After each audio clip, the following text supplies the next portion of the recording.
kita akan mempelajari ada 3 materi. Yang pertama adalah contoh hewan dan tumbuhan langka yang ada di Indonesia. Kemudian yang kedua penyebab kelangkaan hewan dan tumbuhan tersebut. Dan yang ketiga adalah usaha pelestarian hewan dan tumbuhan langka, ya, baik yang dilakukan oleh pemerintah maupun oleh kita sebagai warga negara. Oh, suaranya dimatikan aja dulu. Kalau nggak ngomong, suaranya boleh di-mute-kan, atau dimatikan. Tapi videonya tetap nampak sama Ibu, ya, boleh. Oke, sekarang kita bahas hewan dan tumbuhan langka itu artinya apa? Ada yang tahu?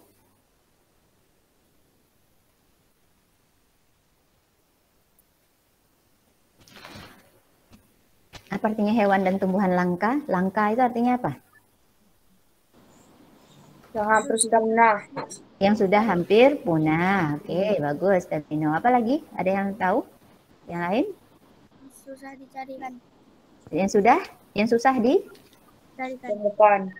yang susah ditemukan, boleh. Karena dia udah hampir punah, susah ditemukan, atau yang jumlahnya sudah mulai sedikit. Ya, nah, ini dia. Hewan dan tumbuhan langka adalah hewan dan tumbuhan yang jumlah populasinya semakin sedikit.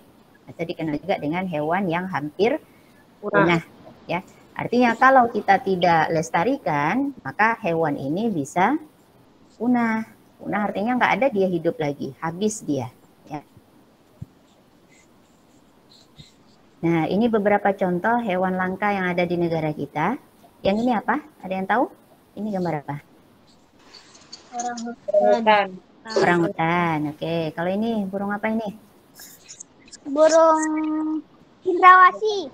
Cendrawasih, bagus Abil. Ini apa nih? Badak. Badak apa ini? Badak itu banyak. Ada badak bercula 1, bercula 2, bercula 3. Kalau ini yang termasuk hewan langka di negara kita itu adalah badak yang bercula 1. Ya, atau dikenal juga dengan badak Jawa. Ini hampir sedikit kali jumlahnya. Di dunia dia hidup di Jawa. Jadi jumlahnya itu sudah termasuk hewan yang wajib dilindungi. Ya. Jadi satu dunia itu jumlahnya paling sekitar 50 ekor aja. Kalau dia mati maka punah lah dia. Oke. Terus ini hewan apa ini? Harimau Sumatera. Harimau Sumatera. Iya. Kalau harimau aja mungkin banyak, tapi kalau yang langka di negara kita itu adalah harimau Sumatera. Ya. Nah, ini baru 4 contoh hewan yang langka yang di negara kita. Tapi sebenarnya masih banyak lagi yang lain. Ya. Oke. Sekarang kita lihat lagi tumbuhannya lagi. Contoh tumbuhan langka. Ya. Yang pertama ada namanya tumbuhan jati. Tumbuhan jati itu dimanfaatkan untuk pembuatan mebel dan bahan bangunan. Kemudian ada bunga edelweiss. Bunga edelweiss ini hidupnya di daerah ketinggian, terutama gunung berapi yang masih aktif. Jadi kalau ada dulu orang mendaki gunung, ya biasanya dia pulangnya itu bawa oleh-oleh. Oleh-olehnya berupa apa? Ini dia bunga edelweiss ini. Bunga edelweiss ini kita taruh di kamar, nggak pakai air pun, maka dia tetap bisa hidup. Makanya dibilang bunganya ini bersifat abadi. Ya. Tapi kalau sekarang, karena dia udah termasuk tumbuhan langka, maka nggak boleh lagi ngambil. Ya. Jadi kalau ada mendaki gunung, mau ambil, ini udah dilarang oleh pemerintah. Karena bunga edelweiss sudah termasuk tumbuhan yang wajib dilindungi. Karena jumlahnya sudah mulai sedikit. Ya. Terus, tumbuhan berikutnya ada bunga rafflesia. Ya. Bunga rafflesia ini terdapat di hutan Sumatera dan Jawa. Kemudian bunga rafflesia ini dia disebut juga sama orang bunga bangkai ya, karena baunya itu mengeluarkan bau yang khas, yaitu bau seperti ada hewan yang mati yang membusuk. Ya. Nah, tapi bunga rafflesia berbeda dengan bunga bangkai.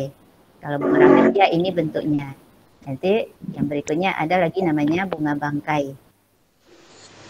Bunga bangkai ini juga dapat di hutan Sumatera dan Jawa, tapi dia kayak gini bentuknya, dia tinggi, ya. Kemudian ada tumbuhan cendana. Tumbuhan cendana ini dimanfaatkan untuk bahan pembuatan parfum, aromaterapi, dan rempah-rempah. Karena kayu cendana itu mengeluarkan aroma yang khas, biasanya lebih wangi dia. Dan wanginya itu tahan dalam waktu yang lama. Ya. Jadi nggak pakai parfum, dia ada wangi sendiri. Makanya dia dimanfaatkan untuk pembuatan parfum dan aromaterapi.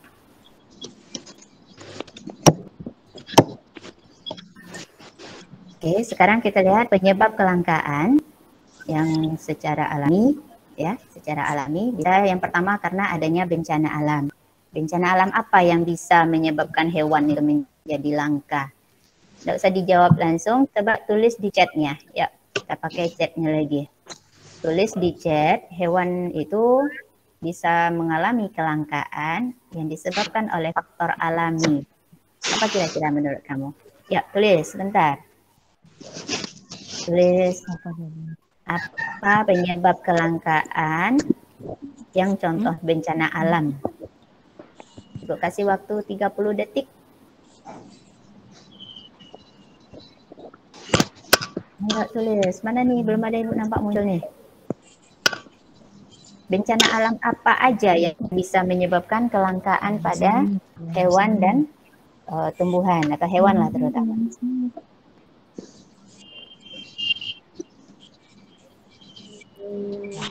Longsor, banjir, longsor. Oke, bagus. Kebakaran, banjir. Meteor, ngapain meteor?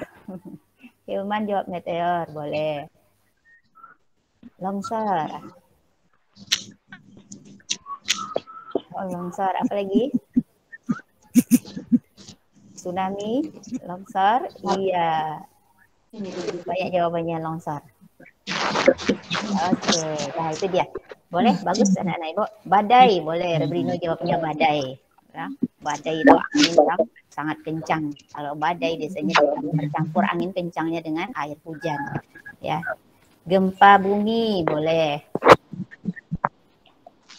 Oke, bagus. Itulah jawabannya. Bencana alam yang dapat menyebabkan kelangkaan pada hewan atau tumbuhan bisa berupa banjir, tanah longsor, ya, kebakaran hutan. Tapi hati-hati, kalau kebakaran hutannya agak meragukan nih. Bisa jadi karena ini adalah ulah dari manusia, ya. Terus tsunami juga, ya, tsunami juga bisa. Oke, sekarang kita lihat yang berikutnya. Ketidakmampuan untuk beradaptasi. Oke, apa arti adaptasi ini? Arti dari adaptasi. Ada yang tahu? Penyesuaian diri. Penyesuaian diri. Bagus, Hilman. Ada lagi? Adaptasi itu adalah penyesuaian makhluk hidup terhadap lingkungannya. Ya. Jadi kalau hewan itu tidak mampu beradaptasi, maka dia bisa punah dia. Ya. Contoh dari hewan yang mengalami kepunahan karena tidak bisa beradaptasi itu jerapah leher pendek. Kalau sekarang kita tahu jerapah itu lehernya gimana? Panjang, iya. Kalau sebenarnya dulu jerapah itu ada yang berleher panjang, ada jenis jerapah yang berleher pendek. Ya. Nah, untuk jerapah makannya apa? Daun.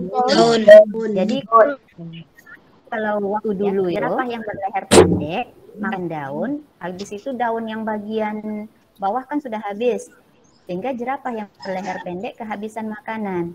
Dia nggak mampu menjangkau daun yang pohon yang letaknya itu di atas.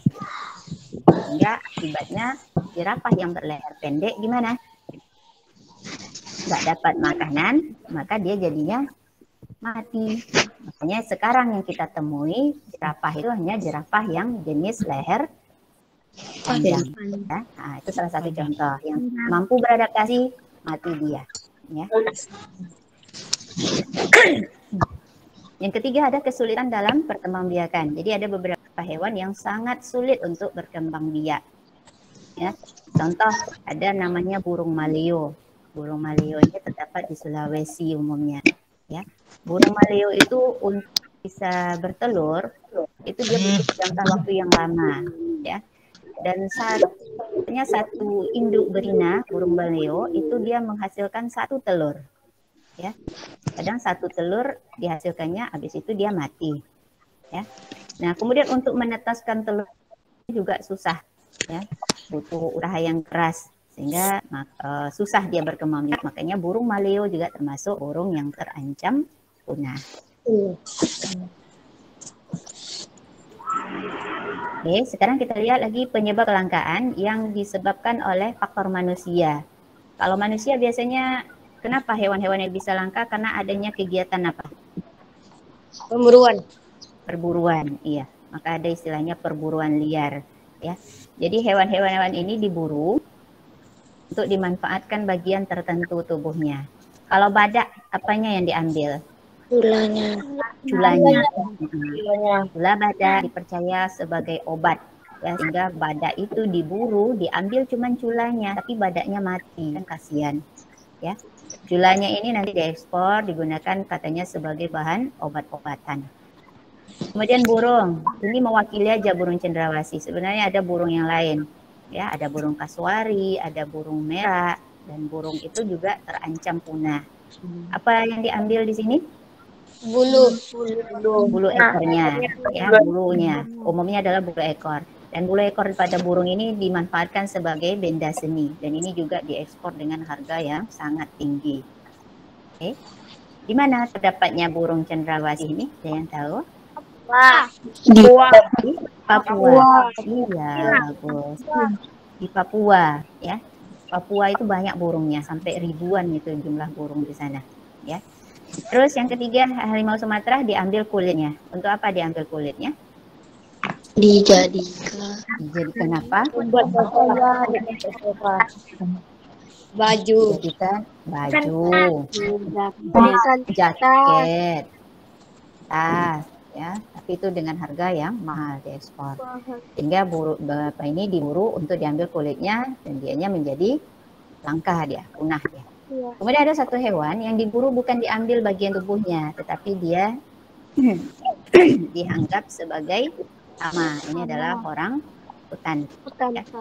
Orang hutan itu pada perkebunan sawit itu dianggap sebagai hamanya, ya, merusak istilahnya. Kalau hama itu merusak tumbuhan sawit.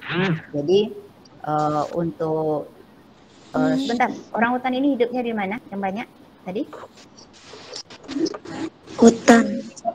Ya, hutan di mana? Kalau ini di Papua tadi kan. Kalau badak adalah satu di Jawa.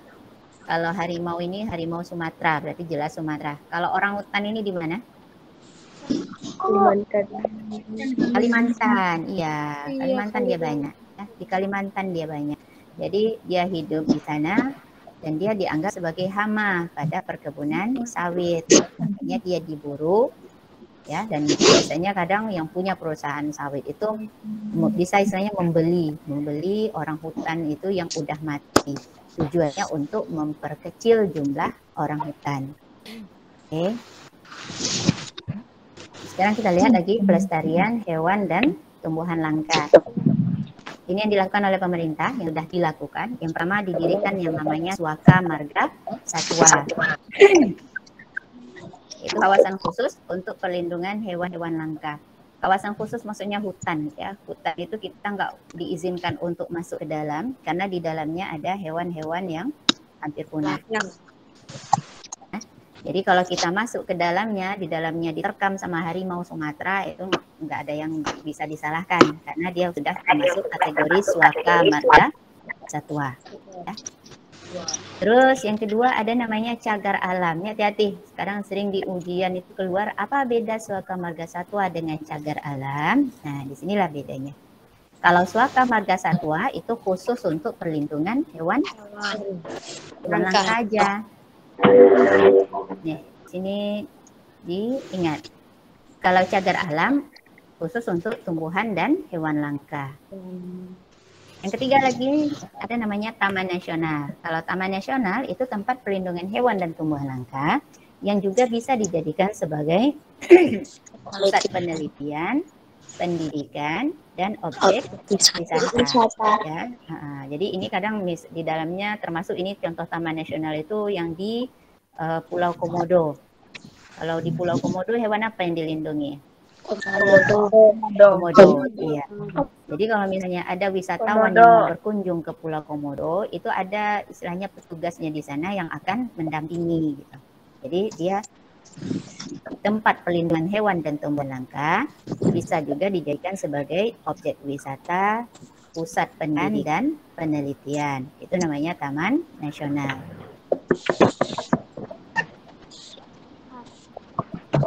Yang keempat, negara mengeluarkan Undang-Undang Nomor 5 Tahun 1990. Itu tentang konservasi sumber daya alam hayati. Konservasi ini artinya perlindungan, ya. Jadi kita salah satu isinya misalnya dilarang membawa bagian tertentu tubuh hewan, ya, baik yang masih hidup ataupun yang sudah mati. Itu dilarang diekspor ke luar negeri. Misalnya kayak tadi kulit harimau Sumatera. Kalau tertangkap itu kena sanksi berupa denda dan penjara, ya. Ini dihafal. Ini sering keluar ujian ini, ulangan keluar dia, ya, dihafal ya. Sekarang kita lihat tempat pelestarian hewan dan tumbuhan langka. Ini contoh aja beberapa contoh, ya, belum semuanya. Yang pertama ada badak bercula 1 atau badak Jawa dilindungi di Taman Nasional Ujung Kulon, Provinsi Banten. Yang kedua ada orangutan dilindungi di Taman Nasional Tanjung Puting, Kalimantan Tengah. Yang ketiga, burung cendrawasih dilindungi di Taman Nasional Lawrence, Papua. Ya. Taman Nasional Lawrence ini adalah taman nasional yang terbesar se-Asia Tenggara. Di situ banyak terdapat hewan-hewan langka, terutama burung. Burung sangat banyak di situ. Ya. Dan yang keempat ada harimau Sumatera dilindungi di Suaka Marga Satwa Gunung Leuser, Provinsi Aceh.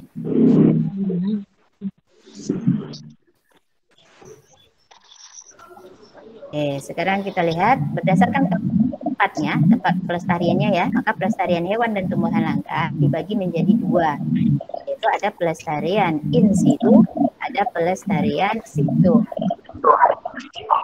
Pelestarian in situ artinya apa? Kalau in berarti artinya apa? Di dalam. Kemarin udah ya, kalau kemarin internal, kalau sekarang kita kenal in situ. Kalau ex situ artinya apa berarti? Pelestariannya di luar berarti. Jadi pelestarian in situ artinya adalah pelestarian hewan. Suaranya Amel, matikan audionya Amel. Amel ya, siapa yang agak ribut? Oke.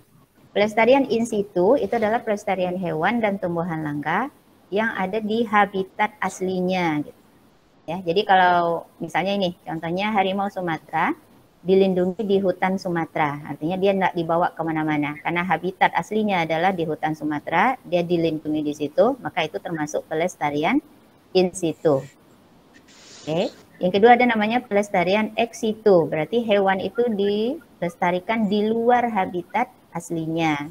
Misalnya harimau Sumatera dibawa atau dilindungi di Taman Safari Jakarta. Ya, dibawa keluar dari habitat aslinya. Itu adalah pelestarian ex situ. Sampai di sini ada ngerti? Dah. Iya.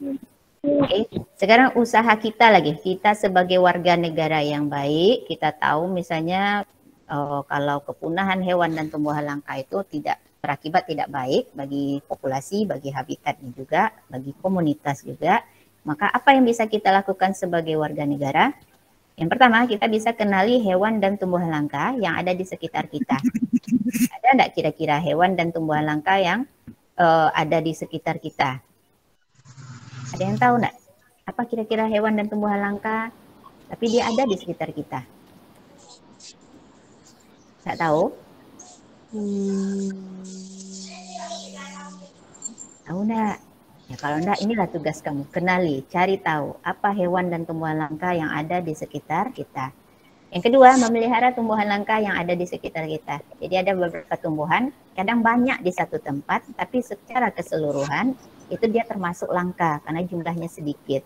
Artinya dia hanya hidup di daerah itu aja. Di daerah lain dia nggak hidup gitu. Jadi makanya kita bisa memelihara tumbuhan tersebut. untuk usaha pelestariannya.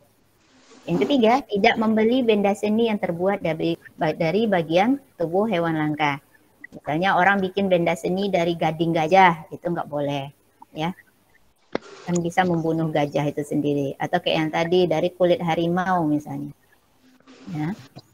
Kemudian yang keempat, membuat benda seni dari bahan sintetis. Bahan sintetis ini bahan yang dibuat mirip dengan aslinya. Misalnya kerajinan dari gading gajah diganti dengan bahan sintetis, tapi bahannya itu atau bentuknya mirip persis dengan yang aslinya. Oke. Sekarang kita lihat tujuan pelestarian hewan dan tumbuhan langka itu kira-kira untuk apa? Yang terakhir nih, kita udah belajar tadi di atas pelestarian hewan dan tumbuhan langka. Sekarang Ibu tanya, tujuannya itu untuk apa? Tulis di chatnya lagi. Ya, karena kalau bersuara kadang Ibu nggak dengar. Tulis di chat, apa tujuan pelestarian hewan dan tumbuhan langka? Ya, tulis. Supaya tidak punah. Arifah jawab nih. Hilman, agar tidak punah. Ada lagi jawaban yang lain? Dede, Imran, sama. Supaya tidak punah. Untuk melestarikan hewan dan tumbuhan dan agar tidak punah. Menjaganya agar tidak punah. Supaya tidak punah, supaya tidak punah, supaya tidak punah.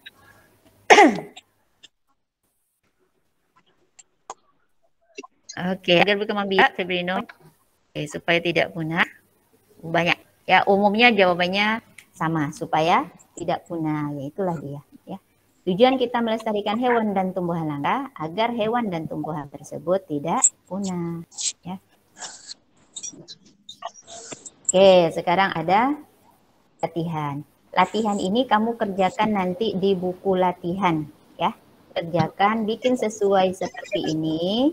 Ya, ini di kolom tugas kelas nanti Ibu taruh juga. Ya. Hewannya kita fokus pada satu hewan aja, komodo. Ya, mau bikin di tabel sini, untuk kotak di sini kamu tulis cara berkembang biak. Cara berkembang biak komodo itu gimana? Lihat lagi pelajaran minggu lalu, kita udah bahas. Kemudian habitat aslinya di mana? Ada kita bahas tadi. Kalau ada didengar ikuti tadi, kita udah jawab tadi ini. Penyebab kelangkaan, ini menurut kamu apa? Ya. Kirakan atau cari, ya, cari informasi. Kemudian usaha pelestariannya, udah tahu, udah dibahas tadi ini, ya. Tulis latihannya, kemudian udah selesai nanti difoto, dikirim ke tugas kelas. Paham? Ada yang mau ditanyakan sampai di sini? Tidak, Bu. Tidak. Ya, berarti lanjut. Oke. Nah, berarti selesai belajar kita hari ini untuk mata pelajaran IPA. Persiapkan diri kamu untuk ulangan harian tema 1.